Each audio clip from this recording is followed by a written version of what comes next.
Hello বন্ধুরা, আমার নাম অভিজিৎ আর আপনারা দেখছেন আমার চ্যানেল অভিজিৎ ট্যুরাভাস। আজকে আমি এসে গেছি দীঘা সমুদ্রের কাছে আর আপনাদেরকে জানাবো দীঘা সমুদ্রে নামার আগে আপনারা কি কি প্রিকশন নিয়ে আসবেন দীঘা সমুদ্রে। এছাড়াও দীঘা সমুদ্রে নতুন কিছু সমস্যা শুরু হয়েছে জলেতে, সেই জিনিসগুলো আপনাদেরকে ইনফরমেশন দেবো। আগে জেনে নিই দীঘা সমুদ্রে নামার আগে আপনারা কিভাবে প্রিকশন নিয়ে আসবেন। প্রথমেই বলি, আপনাদের জুতো এবং মোবাইল এইগুলো কিন্তু আপনারা চাইলে হোটেলেই রেখে আসবেন, তাহলেই খুব ভালো হয়। কারণ এই যে জুতো রাখার যে জায়গাটা আছে এখানে আশপাশে, এই রাখার জায়গাটা কিন্তু 5 টাকা করে ভাড়া নেয়।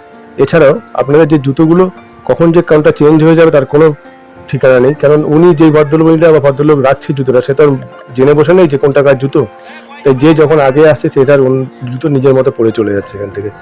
তাই আপনারা চেষ্টা করবেন জুতোটা হোটেলে রেখে আসার জন্য, তাহলেই সেফ থাকবে। আর যদি মোবাইল নিয়ে আসেন তাহলে এইখানে এই জায়গাগুলোতেই কিছু মোবাইল নিয়ে এই যে ক্যারি করার জন্য যাতে জল না ঢুকে যায় তার জন্য একটা কাভার বিক্রি হচ্ছে, এই কাভারগুলো আপনারা কিনে নিতে পারেন। আর সবচেয়ে বেস্ট হয় মোবাইলটা ঘরে রেখে আসলেই। আর আমরা এসেছিলাম মার্চ মাসের প্রথম দিকে, তাই খুব একটা গরম ছিল না। আর সমুদ্রের হাওয়াটা মোটামুটি ঠান্ডাই লাগছিল, কারণ সমুদ্রের হাওয়া অনেক জোর ছিল আর জোয়ার ছিল একদম, অনেক দূর পর্যন্ত জল উঠে এসেছে। ঠিক নাবার মুখটা কাছেই, সমুদ্রের নাবার মুখটা কাছেই একদম জল উঠে এসেছে। আর দীঘার ঢেউ তো পুরীর মতো অত বড় বড় নয়, ঢেউগুলো ছোট ছোট হয়, তাই লোক এখানে স্নান করতে বেশ সুবিধা হয়। কারণ বাচ্চা কাচ্চা নিয়ে স্নান করতে পুরীতে খুব রিস্ক হয়ে যায়, কারণ পুরীতে অনেক বিশাল বিশাল ঢেউ আসে, অনেক বড় বড় ঢেউ, যেগুলোতে বাচ্চা কাচ্চাদের অসুবিধা হতে পারে। কিন্তু দীঘাতে অত অসুবিধা নেই। এই দেখুন, এখন ঘোড়া রাইড করতে পারেন আপনারা। এখানে ঘোড়া রাইড করতে গেলে, ছবি তুলতে গেলে 50 টাকা করে নেয় ঘোড়ার পিঠে উঠে, এবং যদি একটুখানি একটু দূরে গিয়ে দৌড়াতে পারে ঘোড়াটা আপনাদেরকে নিয়ে, তাহলে 100 টাকা করে নেয়। ছবি তোলার জন্য আপনারা ঘোড়া ইউজ করতেই পারেন, বাচ্চাদের নিয়ে একটা ছবি তুললেন, সেটা করতেই পারেন এই ঘোড়ার পিঠে করে। দেখুন অনেক লোক হয়েছে, চতুর্দিকে বেশ লোক, আর দেখতেও ভালো লাগে। দীঘা আমাদের চেনা এবং সকলের খুব পরিচিত। আমরা প্রতিবারই মাঝে মাঝেই হয়তো অনেকেই দীঘা এসে থাকেন, আপনারা জানবেন দীঘার পরিবেশ সম্বন্ধে। দীঘার সাথে আমাদের একটা আবেগ এবং ভালোবাসা জড়িয়ে আছে, তাই আমরা একটু সময় পেলেই, একটু যদি 2-1 দিন ছুটি পাই, তাহলে অবশ্যই আমরা কাছাকাছির মধ্যে দীঘা ঘুরতে আসি। তাই আপনাকে বলছি, দীঘা হয়তো আপনারা অনেকেই এসেছেন আগে। এই যে সমস্যাগুলো নতুন শুরু হয়েছে, যেমন এই বাচ্চাটাকে এবং এই বাচ্চা মেয়েটাকে দেখছেন, বাচ্চা ছেলেটাকে, এরা কিন্তু আমাদের সাথেই গ্রুপে এসেছে। এরাও দেখুন ওই হাফ প্যান্ট এবং হাফ গেঞ্জি পরে এসেছে। এরা যখন স্নান করে উপরে উঠেছে তখনও কিন্তু এদের হাত পা খুব চুলকাচ্ছিল এবং লাল লাল হয়ে গেছে। এবং কিছু স্টার ফিশ আছে, যে স্টার ফিশগুলো গায়ে কামড় দিয়ে দিচ্ছে। তাই বাচ্চা কাচ্চা নিয়ে এলে কিন্তু বাচ্চারা কেঁদেও ফেলতে পারে, বেশ জোরে কামড় দিয়ে দিচ্ছে স্টার ফিশগুলো। তাই অবশ্যই আপনারা চেষ্টা করবেন যাতে হাত পা ঢেকে আসা যায়, এরকম ড্রেস পরেই আসবেন, তাতে আপনাদের অনেক সুবিধা হবে। আর এই জল থেকে যে গায়ে যে র্যাশগুলো হচ্ছে এবং গাটা চুলকাচ্ছে, তারও একটা কারণ আছে, আমি দেখাবো আপনাদেরকে আগে গিয়ে সেই জিনিসটা।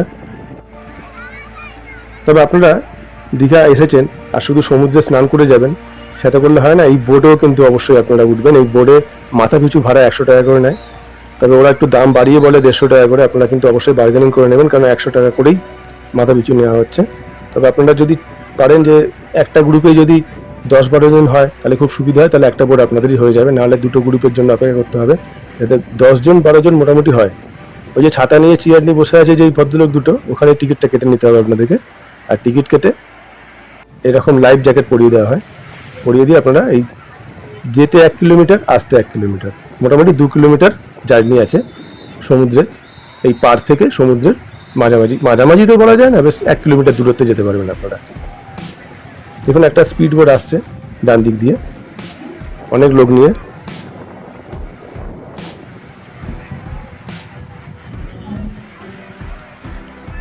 এই বোটটাতে লোক কম ছিল, মোটামুটি 6-7 জন ছিল, তবে এখানে 10-12 জন হয়, 10-12 জন করে নিয়ে যায়। খুবই ভালো লাগবে গেলে, এই স্পিড বোটে করে যেতে আসতে দুর্দান্ত লাগে, খুব ভালো লাগবে আপনাদেরকে। অবশ্যই এই রাইডটা করবেন।